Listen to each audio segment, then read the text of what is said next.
Tell me, friend, what do you think of kingdoms and cultures? If you're like me, you want nothing to do with them, but it seems like we're stuck with them. Are you one to enjoy a good story? I promise not to bore you with romanticized tales of heroes slaying dragons or of foretold prophecies. There's no more romance left in me.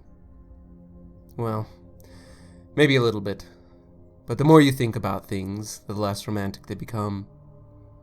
And when you're alone for so long, as I have been, it gives you a lot of time to think. I'm getting older now, and with age and distance from my youth, I feel better equipped to talk of my homeland that I left long ago. We were a prosperous people. I suppose we still are in many regards. You see, it all started when we discovered music. Where I'm from, music has a certain kind of power. Difficult to compose and recite, we treasured it. It can calm the most savage or turn the most benevolent into insidious monsters. It can cut like the blade of a knife or stitch together freshly opened wounds. It tapped into a mysterious force that could shape reality. I really don't know how to describe it. It was magic, I suppose. That might sound a bit superstitious, but I really can't think of a better word. Beginning in ancient times, we started to use it to further our own goals. Its power profoundly interfaced with the souls of men. At first, our only instrument was our voice, but in time we discovered ways to fashion crude instruments. Tools that let us play ever more enchanting tunes. Musicians came up with a way to record their compositions for future generations to play. With each new iteration came new power to be discovered. Delicate songs could be played to refine materials used in even more precise instruments. The volume of these instruments continued to rise, making them more potent than the primitive ones that came before, and music took over the world. As kingdoms rose and fell, the ones in power came to understand the force of music. To some, it was a terrifying threat to their safety. Others utilized it as a tool to exert their power over the weak and downtrodden. Those who demonstrated skill in the performance of music came to be called minstrels, and quickly became a fixture of power in any given kingdom. Their utilitarian nature made them appealing to ancient monarchies. Kings and queens sought to enslave them, to leash them and sick them on any who opposed them like rabid hunting dogs. In those days, songs were seen as powers only fit to be used by royalty. As we advanced, an arms race emerged. Kingdoms raced to produce songs more powerful than their neighbors. It was common for these barbarous tribes to try and steal each other's secrets. Wars were fought at the playing of a single note. All that mattered in those days were songs and instruments.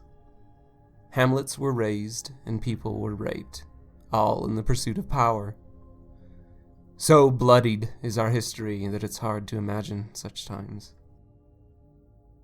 It took us a while, but I think we finally discovered that we all have the ability to play our own songs in life. As dangerous as we once saw it, we also recognized our innate ability to pick up or fashion a new instrument. A great equalizing force. To tell a man not to sing was a prison more foul than any. We wanted our children to compose whatever came to their hearts, to be unrestricted in their access to this deeply felt mystical influence. We valued a melody where every instrument could change the orchestra, even if that change was subtle. And our forefathers fought back against the tyranny of kings. You see, it was discovered long ago that a song played loud enough can drown out a quiet tune. We came to treasure our own songs so much, we generally agreed not to play songs with such a discord, unless we had good reason to. But when the kings came to silence a tune they viewed as uncouth, or steal away a beautiful anthem of the people, We banded our instruments together to play a song so loud that any king would retreat from his fool's errand. Painful memories of these melodies still ring in our minds today, but we did not know of the emergent dynamics that our louder, newer instruments brought. Over time, our skill at making instruments grew. It was slow at first, but over time it accelerated at a breakneck pace. Artisans shared their secret songs with each other, and over time, their art reached unimaginable heights. Eventually, their craftsmanship produced instruments capable of sounds that reached whole villages, kingdoms, and eventually the world. They produced gilded trumpets, which energized our economies, iron violins which brought the syndicates of the world to heel, smoldering organs that fanned the fires of industry, all instruments that were capable of shaping entire landscapes by the utterance of a single note. Where once music was rare and treasured, we now live in an age where it is accessible to any who wish to listen. Rivers rich with clean water and bountiful in fish were melodically carved through the landscape. Every hamlet was entrenched in thick stone walls, drummed from the depths of the earth. Minstrels and artisans worked together to create a world where every composition of the land could be heard, and the tools of composition were accessible to every man, woman, and child. The age of the soundscape was ushered in. As the years carried on, a cacophony of melodies rang out. It was equal parts terrifying and exciting. No longer did we have to wait for the minstrels to come and sing their songs. Instead, we only needed to take a step outside, and we could listen to a vast array of genres and artists. The local markets were flushed with sophisticated music boxes and extravagant flutes. We could pick and choose the songs that we strung together that resonated best with our souls. These new ballads drown out the songs of old kings. It disrupted their power and returned it to the people. It was not all good, however. In fact, it was anarchy of a sort. Many of the tunes did not harmonize, either because of intentional discord or the accidental playing of wrong notes. The world was changing in lockstep with our blossoming creativity. If one was not careful, they would be bombarded with an array of tunes indistinguishable from noise. Chaotic sounds that could rip a man in twain if he was not careful. The older generations struggled with the transition the most. They were acclimated to a slower and quieter appreciation of music. But the world has always been the youth's latent birthright. The children were the ones to truly drive progress forward. They did not know of the silent times that came before, only knowing the noise. But they were unusually adept and adopted the changes this new world brought. As the next generation came into the world, we started to see many of these disparate songs start to harmonize. From small minstrel bands to well-orchestrated operas, all manner of artist coalitions started to emerge. These groups would clash and collide like some bizarre swirling galaxy. It was entertaining at times, watching these songs crash into one another. But we were naive and inexperienced, something that became apparent in the following years. In the chaos, many guilds rose and fell, but one has stayed firm. A young troupe of aspiring musicians came to captivate the public. The Song of the Golden Note. This guild defined itself through an aspiration for harmony, an altruistic venture that sought to correct the misplayed notes and to elevate the nomadic peoples on the outskirts of their kingdoms. While these fringe clans were once seen as barbarous, the young guild pointed to our bloodied history and said they would not make the same mistakes. Over the years, the Golden Note recruited many aspiring minstrels. They professed their gospel from every street corner, and they rapidly grew. In their efforts to swell their numbers, envoys were dispatched, each a minstrel in their own right. They were to join the orchestras of the world and elevate their songs. Through this influence, the Song of the Golden Note sought to teach the world of their bright message. Above all, they wished to pave a road into the future with golden cobblestone, a pathway to unilaterally unify all people. This was the inception of the Gilded Highway Project, a benevolent gift to the world, as the Guild saw it, and a route to harmony. I suppose a foreigner wouldn't know of harmony, would you? It was an ancient story we all heard as kids. A tale about a grand city lost to time long ago. It was alleged to be a place where all who played did so in a perfect tune. A song so profoundly powerful that it would usher in an era of profound peace that the world had never seen before. Some speculate it predates every other civilization. It is almost certainly a myth, but that hasn't stopped scores of people from seeking it out.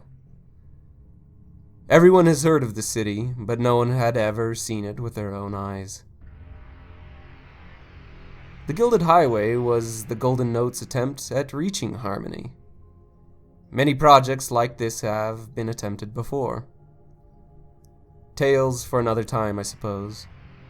But some such projects were the Red Road, the Feathered Bastion, and the Patriots Railway, to name a few. Each proposing their own grand schemes for reaching harmony, differing only in the school of thought that they employed. All of these past projects failed to come to fruition. In retrospect, we now see these efforts as incredibly foolish. But the songs of the day were enchanting. As the roads and walls they carved into the landscape grew, they all inevitably wobbled and curved. Despite knowing the destination, the direction they built in would be aimless. The roads stretched at such distance that they became impossible to maintain. Walls were built impossibly high, not only keeping the rest of the world out, but the citizens in. And the costs of construction were too high.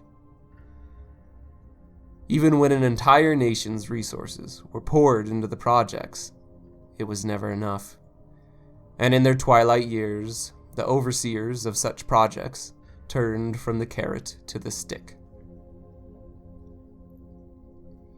When projects to access harmony were at the end of their life, the songs that were sung by the aristocrats were songs of war, the lyrics of which would paint a black and white portrait of the world, a threatening tune to any who dared to entertain the now deviant tunes of critics.